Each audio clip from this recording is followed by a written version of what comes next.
Hi good morning students.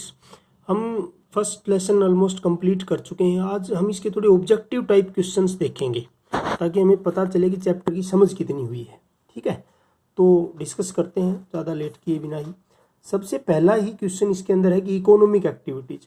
तो शुरू में ही आपने पढ़ा होगा कि जो वुमेन एक्टिविटीज़ हैं वो दो टाइप्स की होती हैं। वुमेन एक्टिविटी नॉर्मली इकोनॉमिक और नॉन इकोनॉमिक, यानी कि कुछ लोग जो है धन कमाने के लिए लगे हुए हैं तो कुछ जो है सेवा करने के लिए भी लगे हुए हैं। तो इकोनॉमिक एक्टिविटी के अंदर कौन कौन सी आती थी, ये पूछ रहा है कि इकोनॉमिक एक्टिविटी में कौन कौन सी आते हैं। तो हम इसके अंदर तीन हमने ब्रॉडली डिस्कस किया होगा कि बिजनेस इसके अंदर आता है ना। बिजनेस जो बिजनेस करते हैं, फिर इसके फिर पार्ट्स है बिजनेस के। पहला जैसे देखा बिजनेस प्लस प्रोफेशन बिल्कुल आते हैं भाई, इकोनॉमिक एक्टिविटी हैं दोनों ही। बिजनेस एम्प्लॉयमेंट बिल्कुल इकोनॉमिक एक्टिविटी हैं। अगला है इसके अंदर प्रोफेशन और एम्प्लॉयमेंट, ये भी है। तीसरा है बिजनेस प्रोफेशन एम्प्लॉयमेंट, इसके अंदर तीनों ही कवर हो गए। तो इसका क्या जाएगा, अगर आप बिजनेस कर रहे हैं इकोनॉमिक एक्टिविटी है, प्रोफेशन में है इकोनॉमिक एक्टिविटी है, एम्प्लॉयमेंट है इकोनॉमिक एक्टिविटी। तो इसका डी आंसर बिल्कुल फिट है क्योंकि इसके अंदर सभी कवर हो रहे हैं। फिर आता है which of the following does note characteristics of business activity. कि भाई बिजनेस एक्टिविटी हमने पढ़ा, उसकी करेक्टरिस्टिक्स भी पढ़ी थी, क्या क्या होना चाहिए कि इसमें प्रॉफिट मोटिव होना चाहिए, रिस्क होता है, ये होता है। तो करेक्ट कौन सी करेक्टरिस्टिक्स बिजनेस में नहीं पाई जाती। पहला production of goods and services, बिल्कुल आसान है, प्रोडक्शन तो करते ही हैं गुड्स एंड सर्विसेज का। प्रेजेंस ऑफ रिस्क, बिल्कुल हर बिजनेस में रिस्क होता है, हम पढ़ चुके हैं, रिस्क के बिना तो बिजनेस ही नहीं हो सकता। Sale of exchange of goods and services, ये भी करते हैं, सेल परचेज का ही तो काम होता है। सैलरी और वेजिज, ये नहीं है भाई इसके अंदर। जैसे हमने चार पढ़े, अब कहोगे जी सैलरी भी देनी पड़ती है, वेजिज भी देनी पड़ती है, नॉर्मली ये होता है। लेकिन अब ऑप्शन देखो आप, चारों में से सबसे ज़्यादा जो है वो बिजनेस की करेक्टरिस्टिक्स ये नहीं है कि बाकी सारी चीज़, रिस्क भी प्रेजेंट होता है, गुड्स एंड सर्विसेज का प्रोडक्शन भी होता है, हो सकता है सैलरी वेजिज मेन करेक्टरिस्टिक्स नहीं है। उसके बाद आता code of conduct note include. Code of conduct किसके अंदर आता था, प्रोफेशन के अंदर आता था। रूल्स होते हैं भाई, इंटीग्रिटी, बिल्कुल आपके प्रोफेशन के प्रति आपकी इंटीग्रिटी होनी चाहिए। मोरलिटी उसके अंदर होना चाहिए, पढ़ा था ना कि भाई इसमें प्रॉफिट की बजाय ज़्यादा सर्विस को आप इंपॉर्टेंस देंगे। डिसऑनेस्टी ये कोड ऑफ कंडक्ट के अंदर इंक्लूड नहीं है, बेईमानी कहना। उसके बाद आता है the occupation in which people work for other, दूसरों के लिए काम करना, तो यहीं से समझ में आएगा। एंड गेट रेम्यूनरेशन, बदले में रेम्यूनरेशन मिलता है। तो जब भी हम दूसरों के लिए काम करते हैं वो किस कैटेगरी में आता है, एम्प्लॉयमेंट के अंदर। देखो बिजनेस तो खुद करता आदमी, प्रोफेशन इसमें स्पेशल स्किल्स पर्सन होते हैं, डॉक्टर है, सीए है, लॉयर है, वो खुद के लिए भी काम करते हैं, दूसरों के लिए वैसे कर सकते हैं, लेकिन इसमें वो फिर एम्प्लॉयमेंट में चले जाएंगे। तो इसका आंसर क्या आ जाएगा, एम्प्लॉयमेंट, नौकरी कर रहे हैं वो दूसरे की। फिफ्थ क्वेश्चन है the occupation in which there is no need of capital, जिसमें कैपिटल की नौकरी नहीं, नो मतलब कैपिटल की रिक्वायरमेंट नहीं, सॉरी कैपिटल की जरूरत किस में नहीं होती। बिजनेस करोगे तो जरूरत पड़ेगी कैपिटल की, आप चाहे छोटा करो चाहे बड़ा बिजनेस करो। तो इसमें आपका क्या आ जाएगा, एम्प्लॉयमेंट। जब आप नौकरी करते हैं तो आपके पास उस नौकरी के लिए डिजायरेबल क्वालिफिकेशन होनी चाहिए, आप काम पे जा सकते हैं, तो इसमें इन्वेस्टमेंट की जरूरत नहीं है। सिक्स क्वेश्चन है which of the following can't be classified an objective of business. कह रहा है नीचे में से किसको हम बिजनेस का ऑब्जेक्टिव के रूप में क्लासिफाई नहीं करते। प्रॉफिट मेकिंग पढ़ा था, प्रॉफिट मेकिंग तो होता है इसका objective. Creation of customer, growth, innovation, ये भी पढ़ा था। इन्वेस्टमेंट ये इसका एक मेन ऑब्जेक्टिव नहीं है भाई, इन्वेस्टमेंट करना। उसके बाद नेक्स्ट क्वेश्चन लेते हैं, सेवंथ क्वेश्चन है which point is related with the role of profit in the business। Profit के क्या क्या रोल है मैंने बताया था। प्रॉफिट रोल इससे जो है प्रेस्टीज बनती है, ग्रोथ कर सकता है, नई नई टेक्नोलॉजी ला सकता है।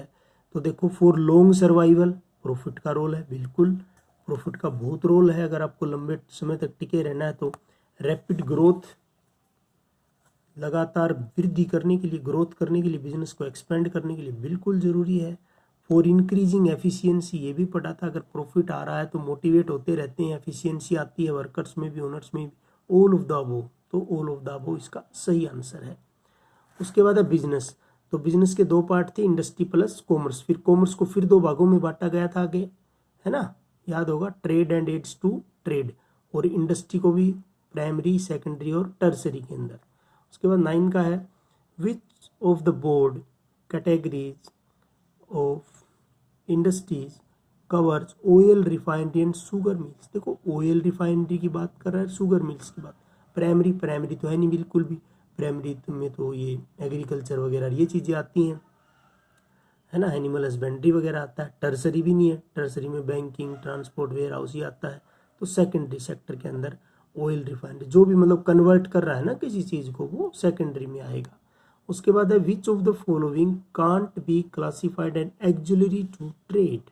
Which of the following, correct, किसको हम एक्जुलरी टू ट्रेड में क्लासीफाई नहीं कर सकते। तो इसके अंदर insurance, transport, warehouse, banking, communication, यही था ना। तो इसमें पहला दे रखा माइनिंग खनन है, एक्सट्रैक्शन है, ये जमीन से नीचे से कुछ ना कुछ निकालने का प्राइमरी इंडस्ट्री के अंदर आता है। उसके बाद 11 का है the industries of which provide support to the other industries known as. जो सपोर्ट करें, तो बताया था मैंने कि सपोर्टिव इंडस्ट्री सर्विस सेक्टर होता है भाई। कौन सा होता है? सर्विस। प्राइमरी इंडस्ट्री हो तो खुद में ही एक इंडस्ट्री सपोर्ट नहीं कर रही है, रॉ मटेरियल प्रोड्यूस कर रही है, ठीक है। टर्सरी इंडस्ट्री इसके अंदर आएगा, सर्विस सेक्टर बोलते हैं इसको, टर्सरी इंडस्ट्री, तीसरे क्षेत्र की जो इंडस्ट्री है। उसके बाद आता है which of the following is not known as service industry. कह रहा है किसको सर्विस इंडस्ट्री नहीं कहेंगे? प्रोसेसिंग इंडस्ट्री, प्रोसेस करना, बिल्कुल नहीं है। बैंकिंग है, एडवर्टाइजिंग है, इंश्योरेंस है, तो पहला आ जाएगा इसके अंदर प्रोसेसिंग इंडस्ट्री। फिर आता है कॉमर्स इंक्लूड, कि भाई कॉमर्स में क्या क्या इंक्लूड है। तो trade and aids to trade, बिल्कुल सिंपल सा है, इसमें कोई मुश्किल नहीं है। Trade and aids to trade या एक्सिलरी टू ट्रेड। उसके बाद 15 का है which of the following creates from utility. Form utility भाई, यूटिलिटी मतलब उपयोगिता, जिसको कस्टमर खरीदता है। तो ये कहाँ पर तैयार होती है? इंडस्ट्री में तैयार होती है। कहाँ पर? इंडस्ट्री में। यानी कि इंडस्ट्री क्या तैयार कर रहा है? यूटिलिटी तैयार कर रहा है, तो इंडस्ट्री इसका आंसर आ जाएगा। फिर है 16 का risk is the result of. Risk किसका रिजल्ट है? सर्टेनिटीज नहीं भाई, सर्टेनिटी अगर है निश्चितता किसी चीज में तो रिस्क कहाँ फिर हुआ? अनसर्टेनिटीज, बिल्कुल अनसर्टेनिटी आ जाएगा इसका बी ऑप्शन। उसके बाद है business risk is not likely to arise due to. कह रहा है किसके कारण बिजनेस रिस्क जो है अराइज नहीं होता? Change in government policy.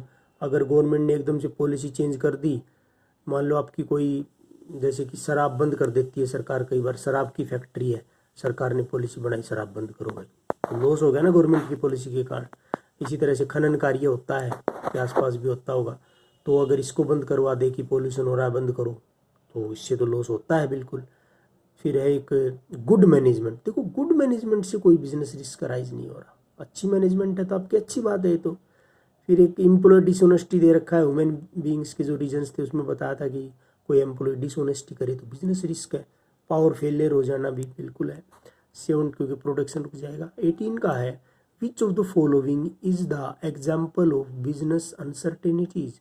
कह रहा है निम्न में से कौन सा एग्जाम्पल है, उदाहरण है व्यावसायिक अनिश्चितताओं का? अर्थक्वेक बिल्कुल है भाई, नेचुरल रीजन है। ड्रॉट सूखा पड़ जाना बिल्कुल। चेंज इन प्राइजेज अनसर्टेनिटीज का नहीं है ये। स्नोफॉल आ जाता है, ठीक है। तो उसके बाद लास्ट में पढ़ते हैं dishonesty of employ. Human beings के रीजन है dishonesty of employ is the dash type of cause business risk. Human causes है भाई, ह्यूमन टाइप्स। कौन सा है? Human types. तो thanks, have a nice day. इनको पढ़ें अच्छे से, समझ